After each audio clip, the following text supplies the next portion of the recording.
बिस्मिल्लाहिर्रहमानिर्रहीम। अस्सलाम वालेकुम नाज़रीन, मैं हूं एडवोकेट शाहज़ेब आज़म और आप देख रहे हैं लीगल व्यू।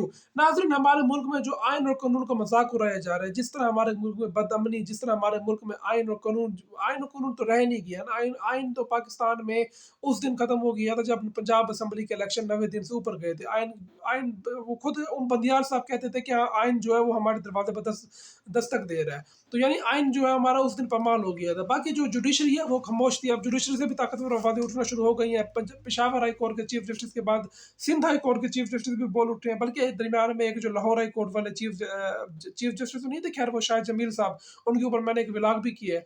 तो वो उन्होंने इस्तीफा देकर चले गए। जिस तरह इजाजुल एहसन, मुजाहिर नकवी, उन्होंने इस निज़ाम के खिलाफ जिस तरह बगावत की। हालांकि चाहिए तो ये था कि उनको इस निज़ाम में रहकर इस निज़ाम का मुकाबला करते अगर वो इस निज़ाम के खिलाफ थे, तो लेकिन वो इस्तीफा देकर चले गए। अब ये उनकी अपनी सोच थी। अब जस्टिस अकील अब्बासी जो है सिंध हाई कोर्ट के जज हैं, तो ये फरमाते हैं कि इंटरनेशनल मीडिया जो है वो पाकिस्तान का मजाक उड़ा रहा है। इंटरनेशनल मीडिया को पता है कि आपने इलेक्शन किस तरह करा। अगर आपने इस तरह उहदों की बंदरबांट करनी थी तो इलेक्शन कराने की क्या जरूरत है। वैसे जज साहब को ये बात अब जाकर समझ आई है। जज साहब को ये बात उस वक्त पता नहीं थी जब ये इलेक्शन हो रहे थे, जिस दिन इलेक्शन का दिन था। आप उस वक्त कुछ एक्शन ले लेते। आपके पास पावर है, आपके पास आर्टिकल 199 की पावर है। तो जज साहब को चाहिए था कि उस वक्त सिंध पूरा इनके पास था, एडमिनिस्ट्रेटिव कंट्रोल है।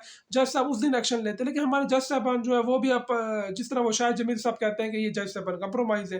तो अब पता नहीं क्या इनको चीज़ इनको कंप्रोमाइज करती है जजेस को।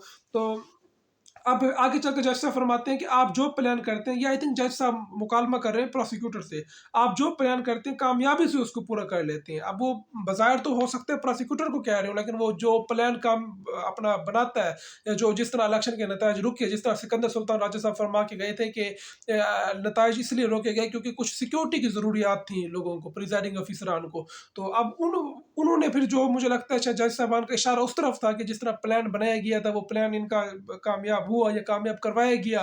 तो अच्छा, फिर जज साहबान आगे चलकर फरमाते हैं कि आपने ट्विटर, मतलब वो एक्स सर्विस जो अब बन गई है, फेसबुक, इंस्टाग्राम, और इसको क्यों बंद किया है। यानी ये जज साहब को अभी तक पता नहीं चला कि क्यों बंद किया है। ये जज साहब जो है पीटीए से पूछना चाह रहे हैं।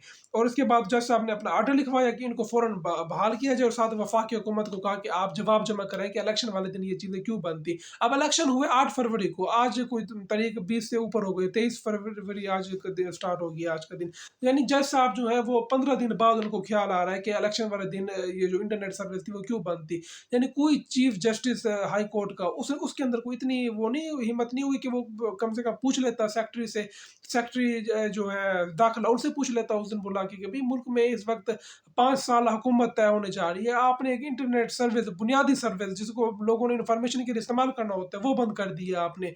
और इसके अलावा जो कम्युनिकेशन के जराए हैं वो सारे बंद हो गए हैं। उस दिन जिस तरह प्रॉब्लम हुई थी, जिस तरह फिर वो बहाना बनाया गया था रात के टाइम के, जी नताइज इसी वजह से रुक गए हैं। तो ये सबको पता है, सारी आवाम को पता है। और जज साहबान को चाहिए कि कुछ तो ख्याल करें, कुछ तो हमारी जुडिशरी की तरफ से तगड़ी आवाज़ आनी चाहिए। जिस तरह वो ब्यूरोक्रेसी की तरफ से एक तगड़ी आवाज़ आई, ब्यूरोक्रेसी ने साथ नहीं दिया, और उसके बाद जो कुछ हुआ वो सबके सामने। जिस तरह लियाकत चट्टा का बयान जो है वो पहले कुछ और था, अब उसका बयान कुछ और आ रहा है। मतलब 360 डिग्री का चेंज आ गया है। तो इसी तरह जज साहबान जो अगर वो कुछ कहना चाहते हैं तो भी खुल के कहें आप। अगर आपने इंसाफ देना तो इंसाफ करें आप। मतलब ये क्या बात होगी कि आप आधी बात करते हैं, आधी बात जो है वो आप जो है वो पता नहीं किसके ऊपर छोड़ देते हैं कि बाकी आधी बात वो करें। यानी अब वो क्या रहे हैं कि प्लान जो है वो कामयाबी से कंप्लीट हुआ, तो मतलब वो बताएं कि भाई किसने प्लान बनाया था ये वाला जिसने कामयाबी से कंप्लीट किया है। यानी ये बात जो जज साहबान, अब हमारे इंसाफ देने वाले जो जजेस हैं वो भी अब बात नहीं कर सकते। यानी ये अब हमारे जो फ्रीडम ऑफ एक्सप्रेशन है वो अब उसकी आइन का आर्टिकल जो 19 हमारा कहता है फ्रीडम ऑफ एक्सप्रेशन की बात करता है। यानी जज साहबान जो है जिन्होंने उसको एग्जीक्यूट करना होता है, अब वो भी इस तरह की बात करेंगे तो बाकी हमारी आवाम जो है वो तो फिर रह गई। तो नाज़रीन, देखते हैं कि हमारा मुल्क जो है ये अभी जो इलेक्शन के नताइज आ रहे हैं, बल्कि अब तो नताइज क्या आ रहे हैं, अब तो नोटिफिकेशन आ रही है बाकायदा। तो वो देखते हैं कि वो ऊँट किस करवट बैठता है, क्या तरीके इंसाफ जो मखसूस नशिस्तें क्लेम कर रही है उनको दी जाती है, नहीं दी जाती, इसके ऊपर हम अलग से भी करेंगे। मुझे मेरी अगली वीडियो तक के लिए इजाज़त दीजिए। अल्लाह हाफ़िज़।